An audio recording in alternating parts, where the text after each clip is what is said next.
यदि कोई दुनिया की ताकत हमारे स्वाभिमान पर चोट पहुंचाने की कोशिश करेगी तो उसे किसी भी सूरत पे हम बर्दाश्त नहीं करेंगे। उसका हम मुंहतोड़ जवाब देने के लिए भी तैयार रहें।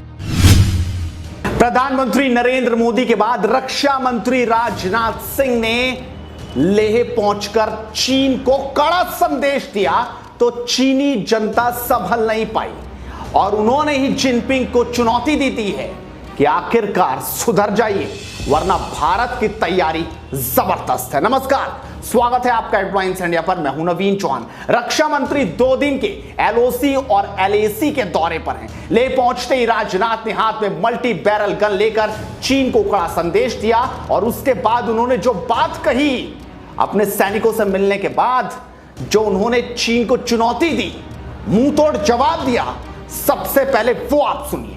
इस समय सीमा के विवाद को सुलझाने के लिए बातचीत का दौर चल रहा है। जो कुछ अब तक की प्रगति हुई है बातचीत की, मामला हल होना चाहिए, लेकिन कहां तक हल होगा अभी इस संबंध में मैं कोई गारंटी नहीं दे सकता हूं। लेकिन मैं इतना यकीन दिलाना चाहता हूं कि भारत की 1 इंच जमीन को भी दुनिया की कोई ताकत छू नहीं सकती है, उस पर कब्जा नहीं कर सकती। हम अशांति नहीं चाहते, हम शांति चाहते।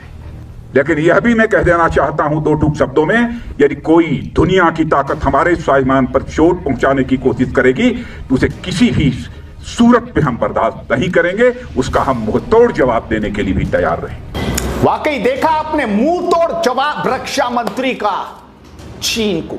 रक्षा मंत्री राजनाथ सिंह ने लेह पहुंचकर जवानों से मुलाकात की और भारतीय सेना ने उनके सामने शौर्य का वो प्रदर्शन किया जो चीन पाकिस्तान के होश उड़ाने के लिए काफी है। राजनाथ सिंह ने टैंकों की शक्ति देखी, बंदूकों की ताकत परखी, कमांडोज की पैराग्लाइडिंग की रफ्तार देखी और फिर सैनिकों के साथ को यादगार तस्वीरों में कैद किया। लेकिन चीन सबसे ज्यादा जिस तस्वीर से खौफ खा रहा है वो है राजनाथ की वो तस्वीर जब उन्होंने मशीन गन हाथ में पकड़ी, उस गन को तान दिया उधर जहां चीन ने नापाक हरकतें की थी। और यह देखकर चीनी सैनिकों के दिल जरूर कांप उठे होंगे। लेकिन अब आपको दिखाते हैं कि चीनी जनता कैसे अपने ही प्रधानमंत्री और अपने राष्ट्रपति की छाती पर चढ़ती नजर आ रही है। किन हान कहते हैं, भारत की तरफ से लगातार कोई दौरा करने आता है, अपने सैनिकों का हौसला बढ़ाने आता है, पर हमारे सैनिकों के सुध लेने कोई नहीं आता। कम्युनिस्ट पार्टी को फुर्सत नहीं वायरस बनाने से। शुजू कहते हैं चीन निर्दयी है और अक्षम है। क्या वो चीन का यह अपमान करने के लिए उपयोगी है? क्या हम भारत के लिए कुछ उपयोगी नहीं कर सकते? मैं जिनपिंग का तिरस्कार करता हूं। आप घृणित हैं, सैनिकों का सम्मान करना भारत से सीखिए।